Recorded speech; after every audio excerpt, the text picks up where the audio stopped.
Welcome, curious minds, to another deep dive. Today, we're heading into some really fascinating territory, maybe a bit uncomfortable, actually. Have you ever just watched someone, walk into a room and just captivate everyone effortlessly? Well, let's be honest, most of us kind of struggle to feel properly seen or heard. Well, today's deep dive looks at a sort of blueprint for that kind of influence. It's often misunderstood, potentially quite dangerous, and yeah, it comes with some serious warnings attached. And we're not just talking about surface level charm here. The material we're digging into talks about a spiritual performance, even a psychological strategy. To get under the hood of this, we're going to look at two really different characters, surprisingly connected in their mastery. First, there's Count Victor Lustig. The man who sold the Eiffel Tower twice. Exactly, that guy. And then Giacomo Casanova, the legendary lover. Polar opposites in their goals, you might say. But both somehow tapped into the same core truth about persuasion, about human connection, a truth that's powerful and, as we'll explore, potentially pretty perilous. Right. And our job today, as always, is to pull out those key nuggets of knowledge from the source material to really understand the mechanics of this, let's call it forbidden blueprint. But, and this is crucial, we have to approach it critically. The source itself constantly flashes warning signs about the ethics, the potential for misuse. It's built right in. The central idea seems simple on the surface. People are drawn not to who you are, but to how you make them feel about themselves. Simple, but not easy. The text hammers this home. This takes real effort. It's not a trick, and if you try to use it dishonestly, it will blow up in your face. There are real consequences, apparently, for both people involved. This is deep psychological territory we're entering. Handle with care, basically. Okay, so let's dive in. Starting with Lustig. The con artist, you'd expect lessons in deception, right? But his first commandment for persuasion is, well, it's about silence. Rule 1, be a patient listener. The blueprint actually calls it seduction begins in silence, which is quite a statement. The core idea here seems to be that in our noisy world where everyone's shouting to be heard, real listening, like attuned silence, is incredibly powerful, almost magnetic. Precisely. The source points out that most people, and maybe especially those often overlooked or interrupted, almost never feel truly deeply heard. They're used to being rushed or people pretending to listen. Yeah, just waiting for their turn to talk. Exactly. So when someone encounters a person who just waits, who asks a real question, and then actually listens not just with their ears, but with their whole attention, their stillness, it's disarming. Something shifts. Trust starts to build. So it's not just being quiet, it's strategic silence. You'd call it that. Strategic listening, maybe. It's about gathering, intelligence isn't quite the right word, but understanding. Understanding the other person's unmet needs, their hidden landscape. The text suggests that in that quiet space you create, people will unconsciously reveal their fears, their wounds, their deepest longings. They drop clues, it says, about what kind of person they are unconsciously waiting for. It's quite profound, really. Making them feel seen? Okay. I get that.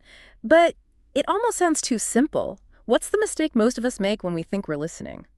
How does it differ from Lustig's attuned silence? The biggest trap is probably the urge to jump in.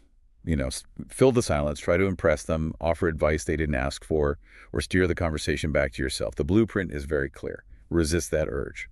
Patient listening, in this context, means receiving, just taking it in without judgment, without an immediate reaction, letting them feel like for that moment they are the absolute center of your universe. That sounds intense. It is. And that feeling of being uniquely valued is, as the text puts it, more than anything, seductive.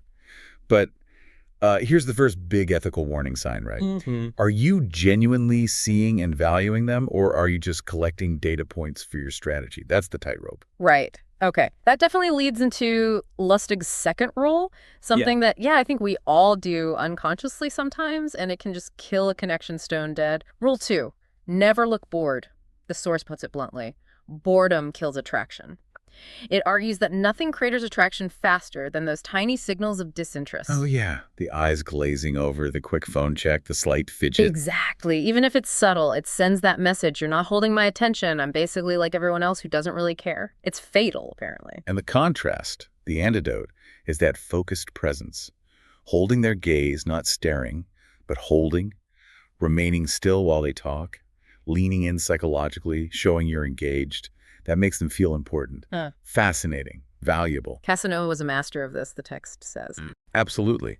It describes him as making the woman feel like she was quite literally the only thing that existed for him in that moment, driven by what seemed like genuine, boundless curiosity about her. Okay, but again, is that real?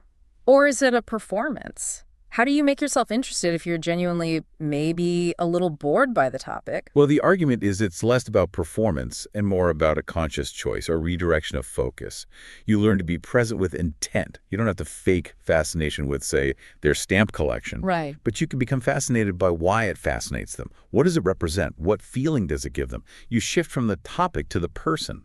The source has this great line, don't chase being interesting. Master the art of being interested. I like that. Be interested, not interesting. Exactly.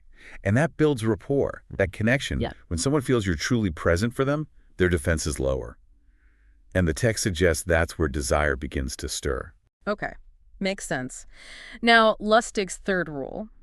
This one sounds dodgy right off the bat. Rule 3. Mirror her beliefs. I mean, Lustig's original command sounds incredibly cynical. Let the other person reveal their religious views, then have the same ones. That just sounds like lying. It does. It sounds completely manipulative. Okay. But the blueprint immediately reframes it. It says it's not about deception, not about pretending. It's about finding alignment, creating a familiar vibration. The idea is that people aren't necessarily won over by someone who just ticks the same boxes intellectually. They fall for people who seem to understand the emotional meaning underneath their beliefs, the feeling, not just the fact. Can you get an example? Sure. So if someone talks about, say, spirituality, maybe they're not just talking theology. Maybe they're expressing a longing for mystery or a need for moral clarity or maybe a deep desire for connection. Community. Right. So instead of just saying, oh yeah, me too, which might feel false, the suggestion is to find a truthful overlap in the feeling. Maybe you say something like, that resonates. I've often felt that need for something bigger, you know. You speak from an authentic place within yourself that connects to their underlying emotional current. So it's about empathy, finding common emotional ground, rather than faking agreement. Precisely. It's understanding how their beliefs shape their emotional identity. Casanova apparently did this instinctively. He mirrored emotional states, unspoken needs. If someone felt trapped and longed for rebellion, he'd tap into that rebellious energy. If they craved stability, he projected calm strength. But this feels like the most dangerous rule yet. The potential to manipulate someone's core values seems huge here. How does the blueprint justify this ethically? Where's the line? That's the razor's edge, isn't it? The material stresses authenticity within the alignment. It's about finding genuine parts of yourself that resonate, not inventing a persona. The key is understanding, not necessarily agreeing on specifics. You connect on the level of feeling. But the warning is stark. If you fake this, if you pretend to share deep values only to exploit that trust later, the text implies serious consequences, kind of karmic blowback. It's about respecting the sanctity of someone's inner world. Don't fake resonance on core beliefs. Find it authentically, or step back. Okay, so that's Lustig's groundwork. Listen patiently, stay present, find emotional alignment. Now, how does Casanova build on this? He's the artist of love, right? His approach must be different. It builds directly on it, layering emotional depth and active fulfillment onto Lustig's more strategic observation. Casanova's blueprint moves from just understanding to actually becoming the answer to those unarticulated needs. The text calls this the secret of becoming the ideal lover. The ideal lover. Wow, that's quite a claim. So what's his first step? It echoes Lustig, but deeper. Step 1. Study her until she reveals herself. It's about intense observation, yes, but focused on the emotional landscape. Body language, yes, but also voice tension. What topics light her up? What makes her withdraw? Like emotional reconnaissance. Exactly. The source even provides specific, quite subtle questions designed to gently probe deeper. Things like, what kind of love do you think is rare? Or what did you feel most seen for as a child? Or even, what's something you wish someone truly understood about you? Those are quite personal questions. They are, and the instruction is crucial. Your job is not to react, but to observe and calculate. Every answer, every hesitation, every flicker of emotion is data. The text says people literally give you the blueprint for seduction, but only if you're patient enough to read it. It's like deciphering a code to their deepest unmet needs. Okay, so you've studied, you've deciphered the blueprint. What's next? You just give them what they need. That brings us to step 2. Fill her emotional gaps. Once you understand what's missing in their emotional life, the idea is to provide it. But crucially, organically. Not like you're checking off a list. Right. It gives examples. If she feels neglected, you offer genuine attentiveness. If she seems bored with her life, you introduce elements of adventure or novelty. If she secretly feels unworthy, you treat her with a kind of reverence, like she's precious. But isn't that just pretending again? Being what they want you to be? The text argues no. It's not about becoming someone else. It's about amplifying the parts of yourself that naturally align with those unmet needs. If she needs stability and you have a grounded side, you amplify that. If she needs intellectual stimulation and you enjoy deep conversation, you lean into that. So finding the intersection between their need and your authentic self. Exactly.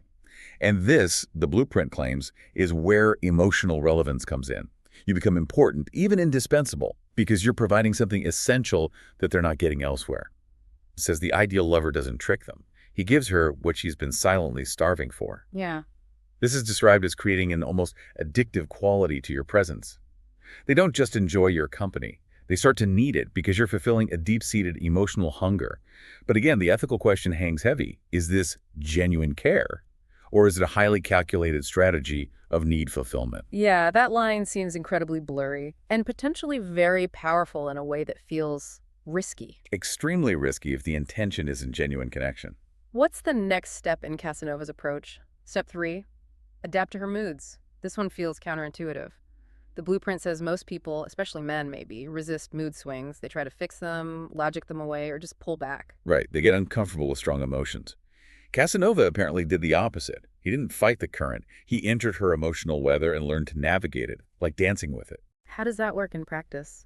So if she's anxious, you don't dismiss it. You become a source of calm presence. If she's sad, you don't necessarily try to cheer her up immediately. You sit with her in the sadness, offer comfort, show you're not afraid of it. If she's angry, you give her space to feel it, but without abandoning the connection entirely. So it's about emotional resilience, showing you can handle her whole self, not just the easy parts. Exactly. The text frames it as demonstrating profound emotional strength. It shows you're not intimidated by her depths, her complexities. And that feeling that you can handle her reality makes her feel incredibly safe, which is profoundly attractive according to this framework. Yeah. Failing to adapt, pulling away from her mood, signals you can't handle her, breaking that crucial trust. Okay, that makes sense. Safety is huge. What's the final piece of Casanova's strategy? Step 4, be patient, but intentional. Casanova understood, apparently, that real seduction isn't a sprint. It takes time. But crucially, it wasn't passive waiting either. He had a plan, an intention. This tackles a common failure point, according to the source. Many people are either too passive, just hoping something happens, or way too aggressive, pushing too fast and scaring the person off. Finding that balance. Precisely. The blueprint describes it as being slow but steady, patient but present. You're not rushing things, you're allowing attraction and trust to build naturally. But you are consistently moving things forward, intentionally creating moments of connection. The goal is to let her come closer by her own choice. How do you know it's working? What are the signs? You plant seeds, create comfort, spark curiosity. Then you wait. The desired outcome is when she starts asking herself those internal questions. Why does it feel so easy to be around him? Why do I find myself wanting to tell him things I don't tell anyone else? Why does it feel like I've known him forever? Those moments of deep comfort and connection. Exactly. That signals, according to the text, that the emotional seduction is complete. The physical connection, it suggests, will then follow naturally, organically, and often, it claims, permanently, because the foundation is so deep. And notice the ethics embedded here again. The patience allows her agency. She chooses to move closer because she wants to, because it feels right and safe. It frames the seducer not as a predator, but as someone creating a space she willingly enters. Okay, so we've seen Lustig's groundwork and Casanova's emotional artistry. Bringing it all together, this sounds incredibly potent. It really does. And connecting these two approaches, Lustig's psychological strategy and Casanova's emotional mastery, the material itself warns that this is where you tread on genuinely dangerous ground. This isn't just learning a few tips. It's about wielding significant psychological influence. And the source material doesn't shy away from that, does it? It has that explicit warning. This path has consequences. It explains that when you do this effectively, you stop being just another person. You become, in their eyes, a mirror, a dream, a reflection of a person's inner world. That's heavy. Extremely heavy. And the warning about misuse is severe. It basically says, if you gain that level of trust, if someone reveals their soul to you because you've used these techniques to make them feel safe and seen, and then you betray that trust. Yeah. The text warns, starkly, She may never recover, and neither will you. It talks about deep psychological wounding and even suggests a kind of karmic repercussion that affects the betrayer too. Wow. So it's not presented as a game at all. Absolutely not. The source insists this isn't a game, it's an initiation. It demands, it says, huge amounts of emotional intelligence, restraint, and discipline. The final instruction is basically, you must enter with respect or not at all. That warning tone really is woven throughout the entire thing, isn't it? It is. It's not just tacked on at the end. It feels like the authors understood the power of what they were outlining and felt compelled to constantly remind the reader of the responsibility that comes with it. It's presented less as a how-to guide for manipulation and more as an exploration of deep psychological dynamics that could be misused, with dire consequences. So after all this, what's the big takeaway for someone listening? We've covered a lot of intense ground here. I think the core message, pulling from both Lustig and Casanova, is that true influence, true captivation, doesn't come from being the loudest or the flashiest. It comes from being the most attentive and the most emotionally present. Right. Lustig teaches that foundational skill. Listen with purpose, reflect accurately, build trust through genuine alignment, even if it's just emotional alignment. And Casanova takes it further. Study the person's inner world, identify those emotional gaps, and then carefully, authentically fill them. Become, in a sense, the answer to their unspoken needs, become their ideal lover. But always, always with that massive warning label attached. Always. We have to circle back to that. This is psychological power, and power demands wisdom and a responsibility. The stated goal in the text, despite the potentially manipulative techniques, is ultimately framed as connection. Not conquest, but real, rare, resonant connection. It seems the blueprint argues that these techniques, when used ethically, are actually tools for building that extraordinary connection. That seems to be the implication, yes. That this deep understanding allows for a level of intimacy and attunement that most relationships lack. And that final thought from the source really sticks with you, doesn't it? In a world where no one listens, the man who does becomes unforgettable. It's powerful. It's not just a nice phrase.